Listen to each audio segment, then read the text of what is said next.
restart, and I did not touch that button. But they'll do it to me. Just when I said it, that's when they did it. Because I said, oh, it didn't, anyways, I'll just have to append this to it. Jesus calms the storm, and it ends with the men were amazed and asked, what kind of man is this? Even the winds and the waves obey him. So I'll read the whole thing. It says, Jesus calms the storm. Then he got into the boat, and his disciples followed him. Suddenly a furious storm came up on the lake, so that the waves swept over the boat, but Jesus was sleeping. That's an important line. The disciples went and woke him, saying, Lord, save us. We're going to drown. He replied, you of little faith, why are you so afraid? Now, in other translations, you might say, ye of little faith, but the NIV Bible does it so that it's a little easier English-wise for people to understand. It says, you of little faith, why are you so afraid? Then he got up and rebuked the winds and the waves, and it was completely calm. The men were amazed and asked, what kind of man is this? Even the winds and the waves obey him. And as you see on the next page, it's a different parable that comes up.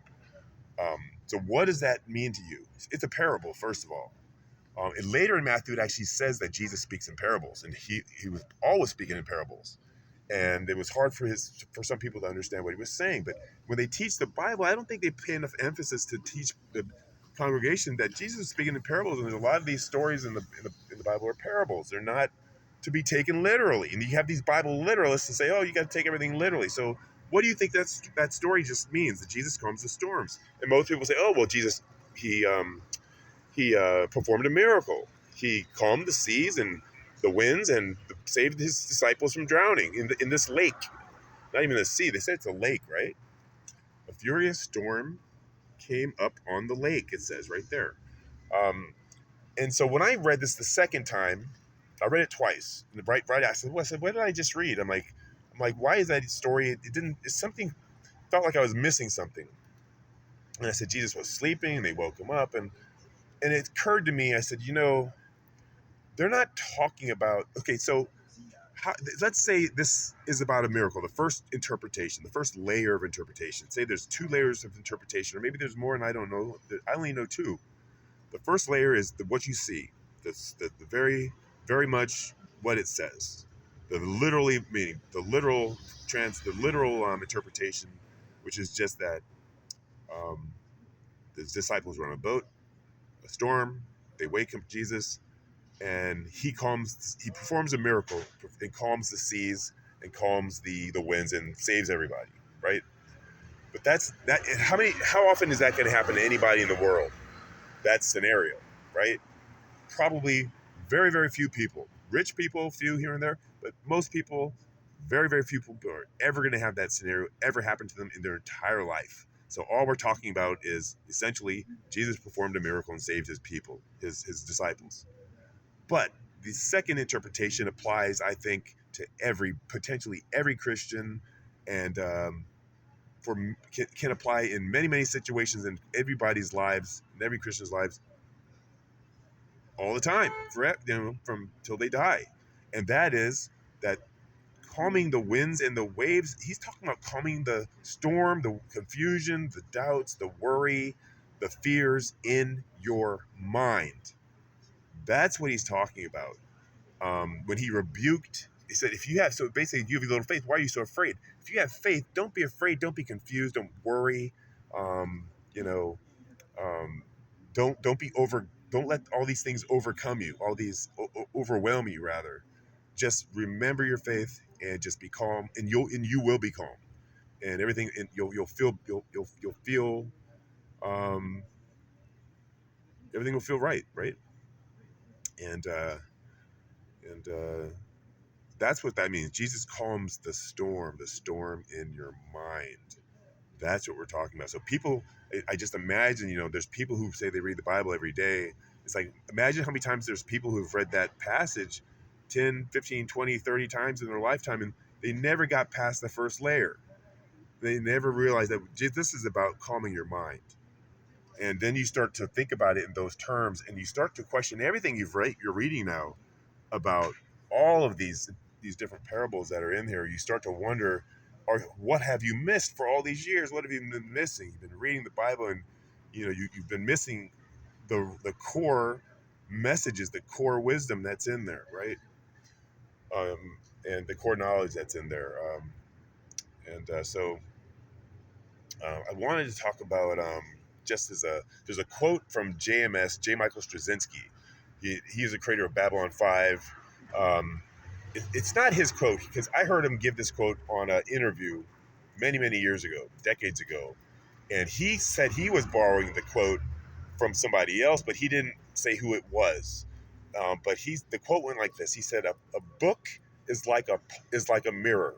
If a pauper peers in, you can't expect a prince to peer back." And this is what we're talking about. If you are not, if you're a pauper in that you don't have the wherewithal to be able to understand what you just read here, it's not saying you. I'm not saying you can't have it. You can't develop it. You can't work on that skill. But if you don't have that skill at the time, if you're basically a pauper, maybe intellectually or in any other way, if you can't know what you're reading, you're not gonna get the prince isn't gonna appear back. You're not gonna get all the wisdom and the knowledge that's in this book. A prince is not gonna appear back, right? A book is like a mirror. If a pauper peers in, you can't expect a prince to peer back. That's what. That's why I love that quote because it applies perfectly. So this passage from the Bible is a perfect example of what that quote means. Um, and so, anyways, I just want to point that out. So it's this video here. I'm going to end it. The burning they're doing to me is kind of subsided for the most part. So I'm going to stop this video for now. I'll post these hopefully tomorrow. I got so much stuff to do. It's ridiculous. I did laundry today. It took forever. They waste all my time doing laundry. You know, as you can see with all these material, all of them on my jeans. These are some of these I can't. Some of these won't fit. This one was free. They gave me. I've never tried to try them on, but I can. These are 36 waist, 32 inseam. I'm like 36, 38 inseam, and this means the legs are gonna be way too skinny for me. Even though I'm totally skinny right now. I've lost so much weight. I don't know exactly what my weight is, but I suspect it's like, below 220 or below 210 even. I want to show you, I should show you, I'm not going to do it out here at night right now. I want to show you what my body looks like, my upper body. It's ridiculous. I look like a freaking Auschwitz survivor. I really do. I'm not kidding. There's like, I'm literally skin and bones. Like, here's me again. Like, take my hoodie down here. But I'm literally skin and bones my upper body. My legs aren't as bad because I do a lot of walking. Obviously, as a homeless person, you're walking all over the freaking place. So my legs they've been able to get a little something back. But I got all the swelling from the calves down. From the water retention. The fact that my heart can't get this fluid out because my capillaries and blood vessels are so bad that they've been destroyed in my extremities. And like I said, my eyes, my retinas, my hands. There's my right hand.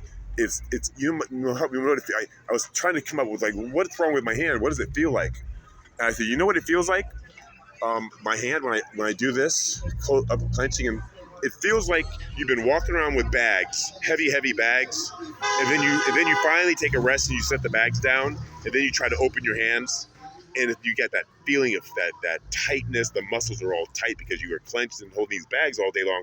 Well, that's a permanent sensation I have in my hands. That it's as if, and again, I believe this is circulation related. So I got all these people hanging out here for some reason, wanted to come bother me. I don't want to talk to anybody. Please go away if you don't mind. I want you to please leave me alone. I don't know what you're saying. I can't hardly hear you. They've ruined my hearing, by the way, also. So my hearing is I don't know what she wanted. She just said I'm dumb as fuck, and she started walking away. There you go. Anyways, these are the type of people. These people target me, by the way.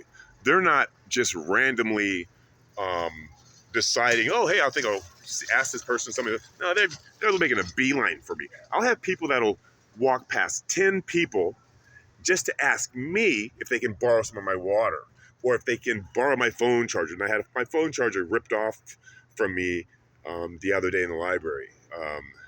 But I got a new one with this phone I'm using it actually right now. It came with a new phone. I'll show you the box, by the way, of this phone they gave me. It's a shitty ass phone. Here it is, the box. Cloud 8 mobile smartphone C8 uh, exclusively for True Connect, right? It's the side. Here's this part of the box. I don't know if you can see all this. I want you to see this part that says California. I don't know if you can see that. California residents warning: cancer and reproductive harm. WWP65 warning dot ca.gov, right?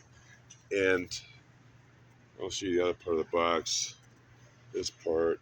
I know it's what do you call it? I want to get this on here too, so you can see the details of.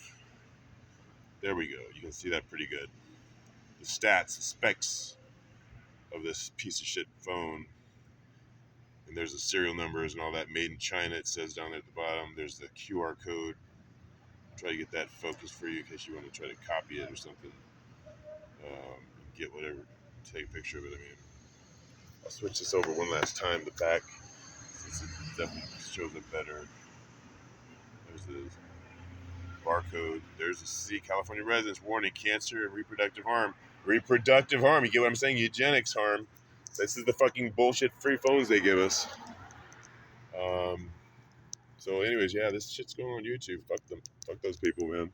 And they keep punishing me, harming me. And the more I talk, they try to get me to shut up. And some of these people, they think they're bewildered. They don't know why I will not shut up.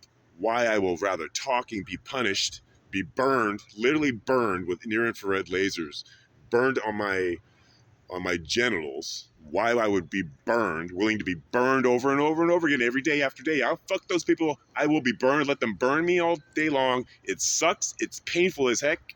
I bite my tongue, so to speak, and I breathe and I sustain it, or I just endure it until it's gone. Now I'm going to start talking more and more whenever they do this to me as an olive tree, right? Get them to shut the fuck up. But I'm going to keep doing this talking. But they're going to encourage me to do all these videos, and I'm going to keep doing them. Again, there's my social security number. There's my wallet. And, yeah. I'll show you my EBT card. Well, maybe I shouldn't show you my EBT card. There's my bank. You can see there's a Capital One. They're pieces of shit, too. And, anyways, yeah, I'm going to end this video. Again, it's Monday, October, 13 minutes into this video, the second part of it. Monday, October 27th. 2025, yeah, so don't be a pauper. Read. I have a talk I sometimes do called how to get off autopilot. Most people go through our lives on autopilot. I got off autopilot when I was 27 years old. I talk about what autopilot is, what it means to be on autopilot, how we get on it, and how we get off autopilot. And one of the things I think we need to do is we need to become masters of language. And masters of our own language, our first language, say English for us, right? For English